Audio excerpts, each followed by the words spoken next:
Welcome to Larry's Topics. Today we are going to discuss underutilized characters and intricate discussions about Underworld and some explanations. I know, you're probably saying, Cold, they got so many videos of Underworld out there. Yes, but I haven't come across any that discuss the underutilization of plot or cornerstone characters, plot points, whatever you want to call them. And key being the two main ones in the franchise, Scott Speedman, also known as Michael Corvin, and Eve, also, I don't know her last name, or her real name, sorry. But, yeah, to give you the, alright, oh,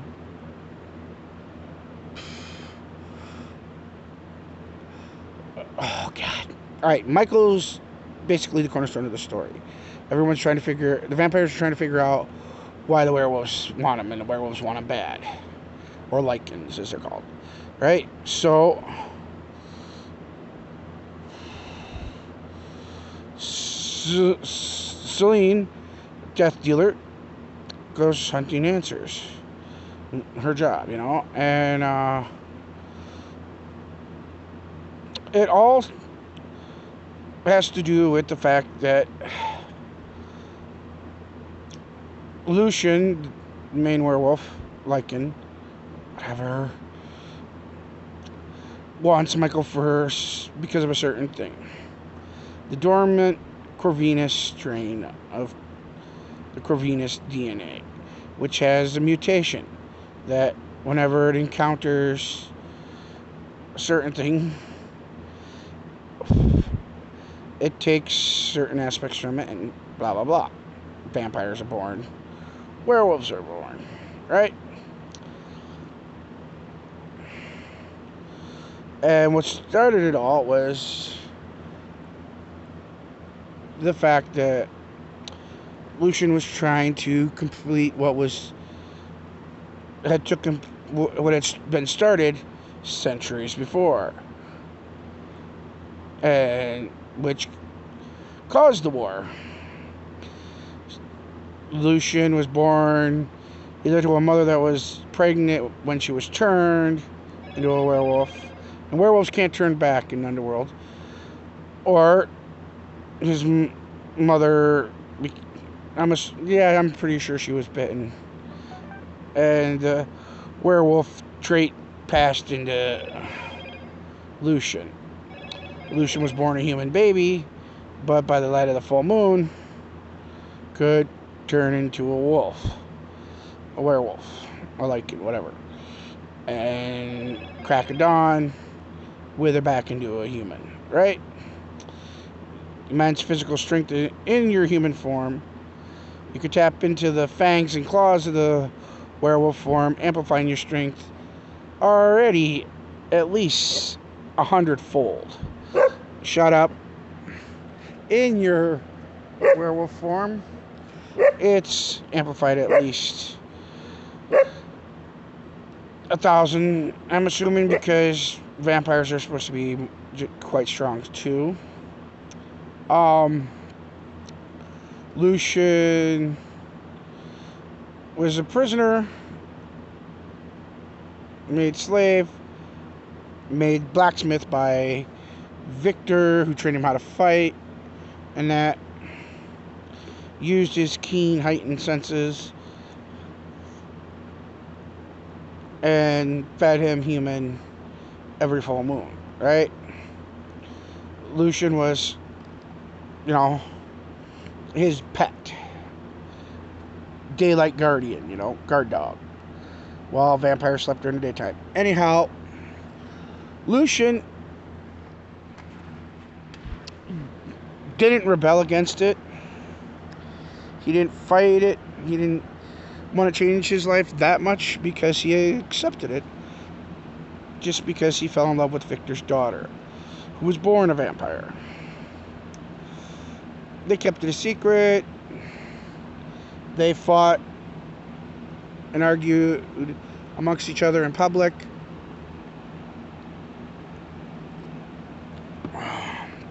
But whenever they could get time alone,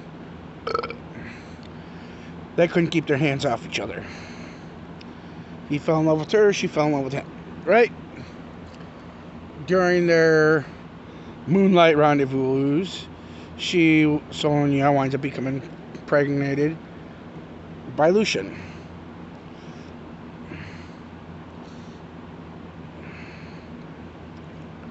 Right? She kept the secret from her father. She helped Lucian to escape, which brings up her father's anger and jealousy and rage. And so he talks to her, she lies to him, and he bites her on the neck. He finds out that she's been moonlighting with Lucian and becomes enraged. And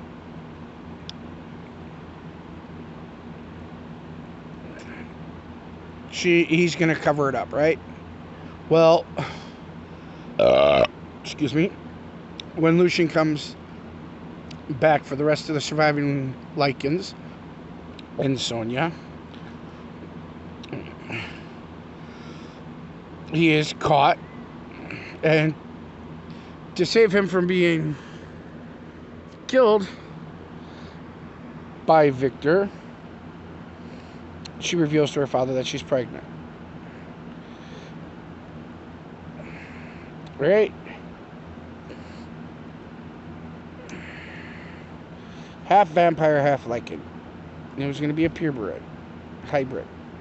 A pure hybrid. When he found out this, he became enraged. He lets the council order her death. He makes it unanimous. He was such a arrogant, selfish pig that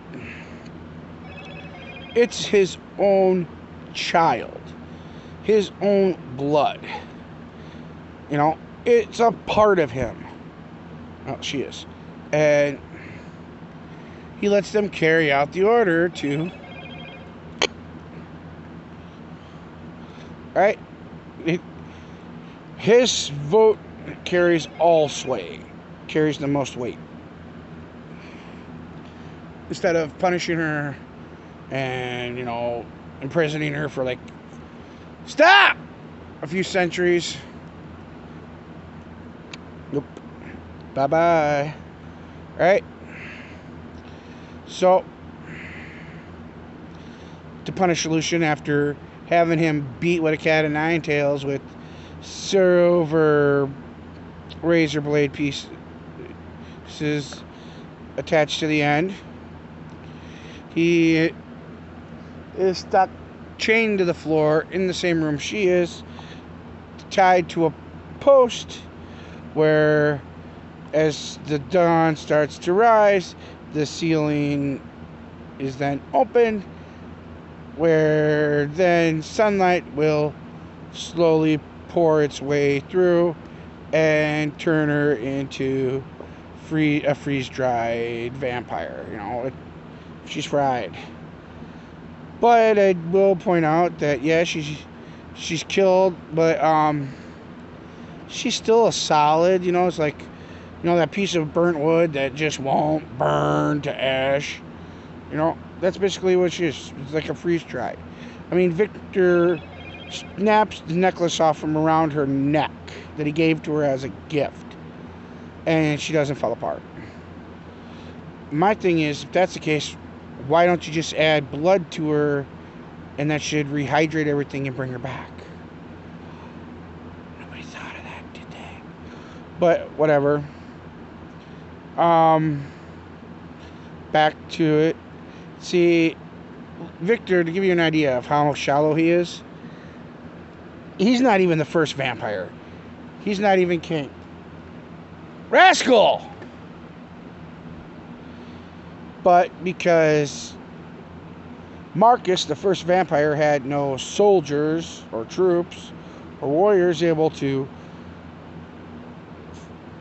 help him hunt down and capture his werewolf foreverly turned brother, William, he goes to an alien Victor, who obviously, I'm gonna say it, is dying, but what's interesting is what he's dying from. I'm assuming is some kind of muscular defect, because when he agrees to help capture William, it was on the grounds that everyone would think Victor was the first, that he was king of the vampires. Marcus accepted it. He didn't care. He wanted to save his brother. He wanted to try to save him. Right? Well, that didn't happen. He was put in chains, locked in a tomb for centuries, where he had no food, no drink. He was immortally encaged in prison. Right? Right. Well,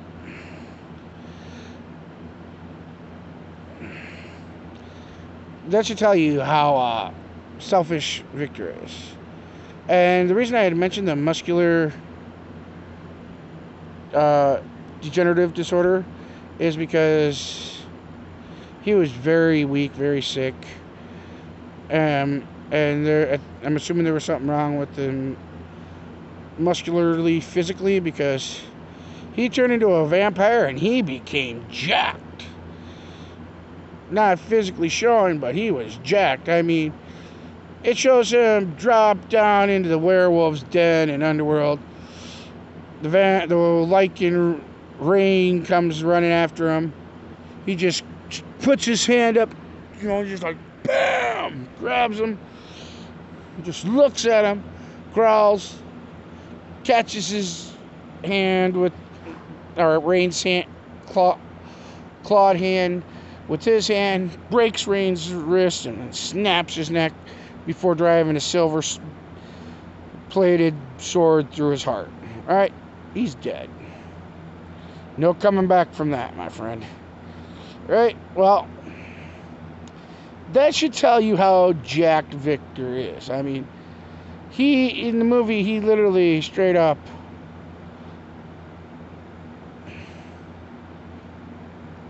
it's just, I don't know, it's a cross punch. Just walks up, or maybe it's a sucker punch. Because the werewolf's, the Lycan's kneeling and he's laughing. And Victor just, boom, hits him right in the face. Busts this dude's face wide open and breaks his neck all in one shot, dude. So, yeah, Victor's a powerhouse. Right? So I'm assuming whatever he had, it was purified and flipped around and amplified. So, yeah. He was jacked for a vampire. Nobody wanted to cross that dude, He picks up a guy and busts down a pillar and busts his head open all in one shot. Yeah, dude.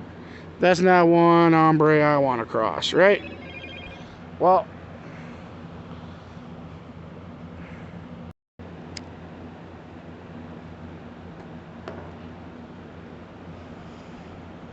alright, but back to why Michael Scott Speedman was underutilized character is, alright, he's plot character in the first one, he's also a plot character in the second one, and it was to make a hybrid, half vampire, half Lycan.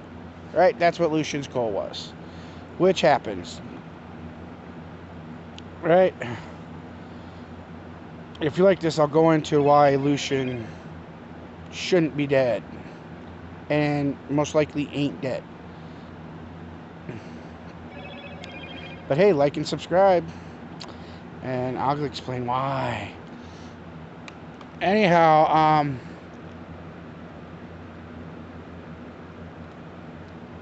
Scott Speedman was there for both of them. And I think, I haven't seen anything other than his one other movie he did, which was Triple X State of the Union. And I think it was because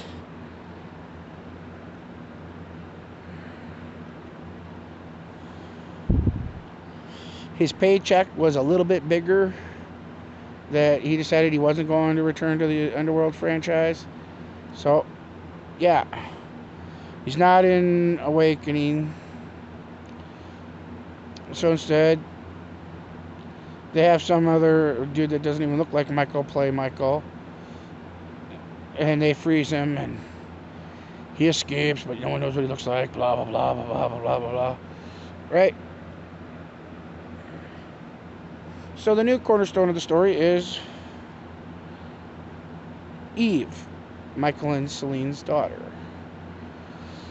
who is by far the most powerful hybrid out there, because she's not only a purebred, half vampire, half Lycan, she's also got Alexander Corvinus's immortal strain in her. So she's like amplified, you know. Even though Sonya drank it and absorbed it, it was passed to Eve naturally. So it's like, she tears apart werewolves even when she hasn't never had blood, like they were nothing. She heals even faster than other vampires. They're impressed, right? Okay.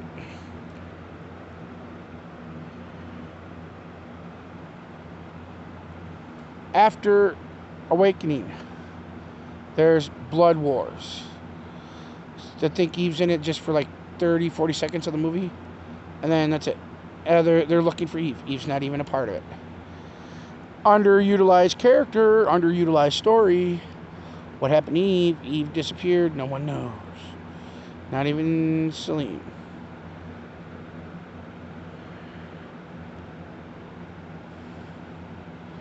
Two underutilized characters and one overutilized main character. Kate Beckinsale, she's a hottie. Right? And she makes being a badass look hot. Right?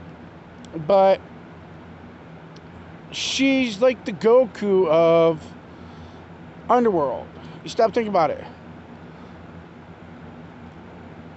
She becomes an immortal, a Corvinus immortal vampire, so she can kill Marcus in the second one. And that serves her to do Awakening. But to be even stronger in Blood Wars, she gets wrapped up in ice cloth and hung upside down in ice water to amplify it, her abilities even more, making her more dangerous. Right? It's all said and good.